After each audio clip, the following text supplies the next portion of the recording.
I'm Diana Brianne. When we're making new decisions that change our lives, sometimes we can have a little anxiety about it. Anytime we're trying something new, it can be scary.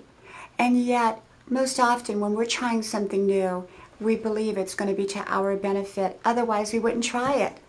And so, when we have decided that something is right for our lives and we decide to step off into it, into a new world, a new decision, a new challenge, a new dream, we just have to realize that sometimes we will be a little bit nervous, and that's okay.